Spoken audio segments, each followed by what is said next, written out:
Welcome to my channel. मैं हूं सविता। दोस्तों, आज की ये क्लास होगी बीएड फर्स्ट ईयर की, जिसमें paper first knowledge and curriculum के हम करेंगे वेरी शॉर्ट टाइप क्वेश्चन। जैसे कि आपको पता है कि मेरे चैनल पर आपको बीएड फर्स्ट ईयर और बीएड सेकंड ईयर के वेरी शॉर्ट क्वेश्चन की सीरीज़ मिली है। तो दोस्तों, इस सीरीज़ में जो भी क्वेश्चन रखे गए हैं वो काफ़ी इंपॉर्टेंट हैं आपके एग्जाम पॉइंट ऑफ व्यू से। तो आप इस सीरीज़ को फॉलो करना बिल्कुल भी मत भूलिएगा। जो भी क्लासेस हैं इस सीरीज़ के अंदर, आप उन क्लासेस को ज़रूर से ज़रूर कीजिए। देखिए, ये जो क्वेश्चन होते हैं वो आपके एग्ज़ाम में 10 क्वेश्चन आते हैं और 10 मार्क्स भी आपको दिया जाता है। तो चलिए आज की ये क्लास स्टार्ट करते हैं। इसके पहले अगर आप चैनल पर नए हैं, अब तक चैनल को सब्सक्राइब नहीं किया है तो कर लीजिएगा, और साथ ही इस चैनल को ज़्यादा से ज़्यादा लोगों तक शेयर करिएगा, ताकि उन लोगों को भी फ़ायदा मिल सके जिन्होंने कोई बुक नहीं ली है अब तक, या फिर उनको क्लासेस की ज़रूरत है। तो देखिए, आज का जो पहला प्रश्न है क्या है कि दर्शन से आप क्या समझते हैं। तो दोस्तों, दर्शन और फिलॉसफी ये दोनों एक ही विषय होते हैं, तो इसलिए जानिएगा फिलॉसफी का क्या अर्थ है। तो दोस्तों, फिलॉसफी जो है इसका अर्थ होता है ज्ञान का प्रेम। देखिए, मनुष्य एक बुद्धिमान प्राणी है। बुद्धि के कारण ही मनुष्य के सामने कुछ विशिष्ट प्रश्न या समस्याएं उत्पन्न होती हैं। अगर मनुष्य के अंदर बुद्धि नहीं होगी तो उसके अंदर कोई भी समस्या उत्पन्न नहीं होगी।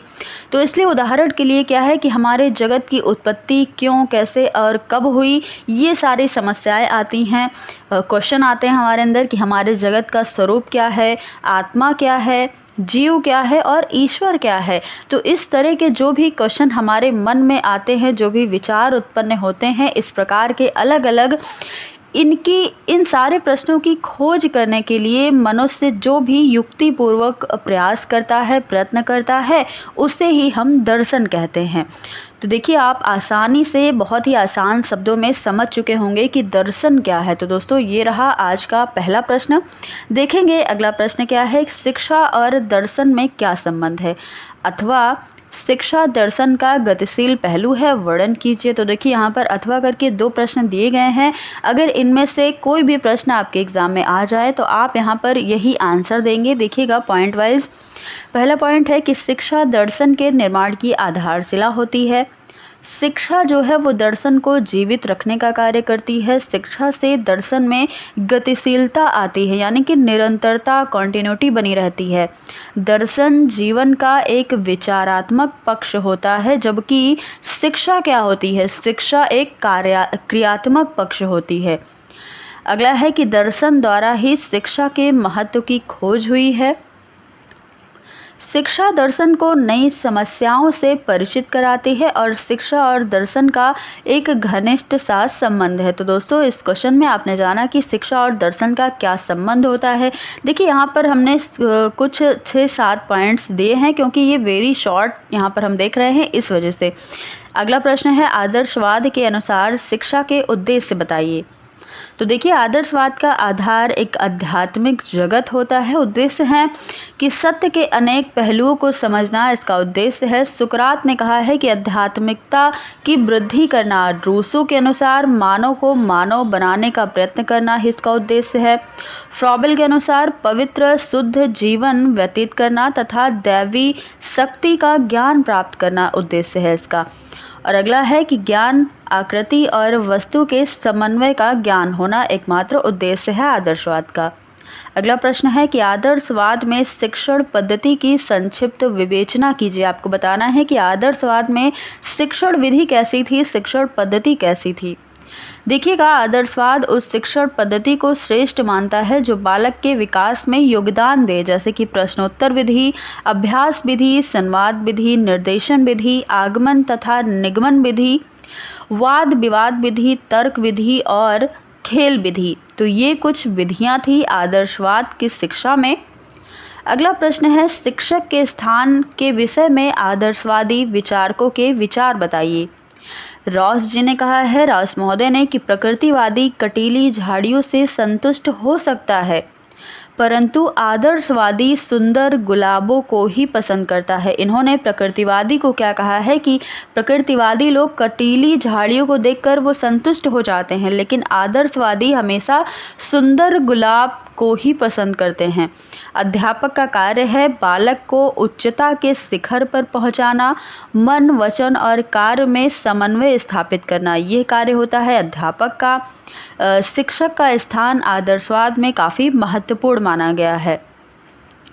शिक्षक का स्थान तो ईश्वर से भी ऊंचा हो जाता है, क्योंकि ईश्वर तक जाने का मार्ग कौन बताता है? शिक्षक ही बताता है। तो दोस्तों देखिएगा, कबीरदास के द्वारा दिए गए एक दोहे में उन्होंने गुरु की महिमा का वर्णन किया है। देख सकते हैं आप, ये जो दोहा है, गुरु गोविंद दो खड़े काके लागू पाए, बलिहारी गुरु आपनो गोविंद दियाए।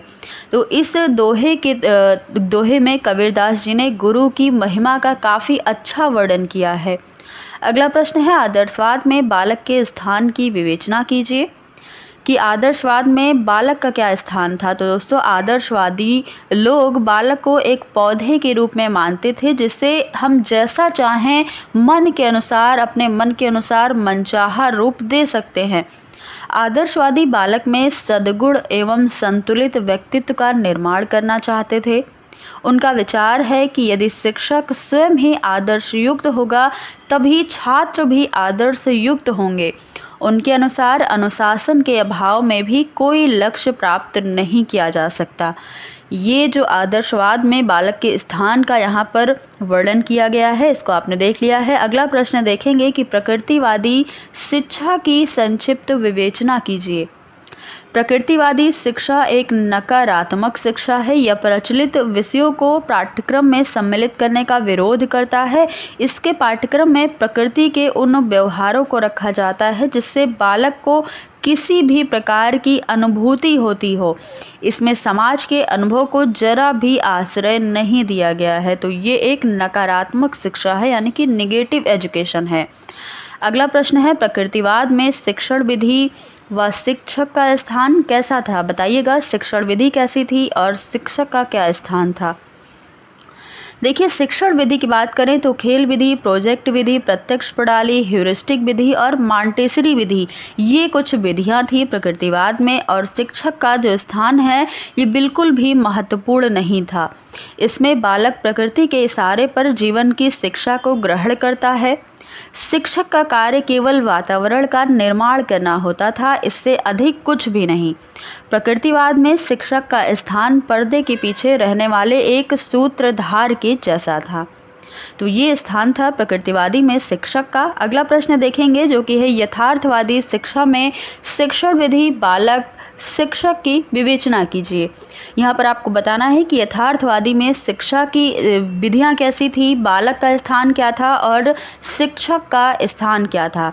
तो देखेंगे, शिक्षण विधियाँ में भ्रमण विधि, निरीक्षण विधि, प्रशिक्षण विधि और करके सीखना विधि यानी कि प्रोजेक्ट विधि, ये सारी विधियाँ थी यथार्थवाद में। देखिएगा बालक का स्वरूप कैसा था। यथार्थवादी बालक को कोरी स्लेट मानते थे, यानी कि कोरा कागज वो मानते थे बालक को। जैसा अनुभव व प्रशिक्षण उन्हें दिया जाएगा उसी के अनुसार बालक का व्यक्तित्व बन जाएगा। शिक्षक कैसा होता था? तो देखिएगा, यथार्थवाद में शिक्षक एक मार्गदर्शक के रूप में है, परंतु आदर्शवाद की तरह उसे उच्च स्थान नहीं दिया गया।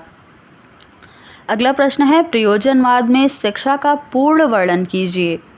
प्रयोजनवादी शिक्षा के निश्चित उद्देश्यों में विश्वास नहीं करते थे। प्रयोजनवादी जब चाहें समय व आवश्यकता के अनुसार शिक्षा के माध्यम से वे उद्देश्यों को प्राप्त कर सकते हैं। ये शिक्षक को महत्वपूर्ण स्थान देते हैं। इसमें शिक्षक निर्देशक के रूप में कार्य करता है।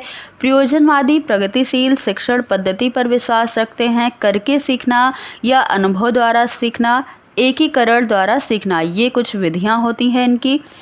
आगे देखिए, इसके अनुसार स्कूल समाज के रूप में होता है। समाज में श्रेष्ठता लाने के लिए स्कूल में अच्छे गुणों का विकास किया जाए, ये इनका मानना था। तो दोस्तों ये जो आज के प्रश्न बस हम यहीं तक रखेंगे। आगे हम कल इसके आगे जो प्रश्न है वो हम करेंगे। तो दोस्तों आप बताइएगा कमेंट बॉक्स में कि आपको आज की क्लास कैसी लगी। अगर आपको प्रश्न अच्छे लगे हों तो क्लास को ज़्यादा से ज़्यादा लाइक शेयर करिएगा और चैनल पर नए हैं तो चैनल को सब्सक्राइब करना बिल्कुल भी मत भूलिएगा। तो फिर मिलेंगे अगली क्लास में कुछ नए प्रश्नों के साथ। धन्यवाद।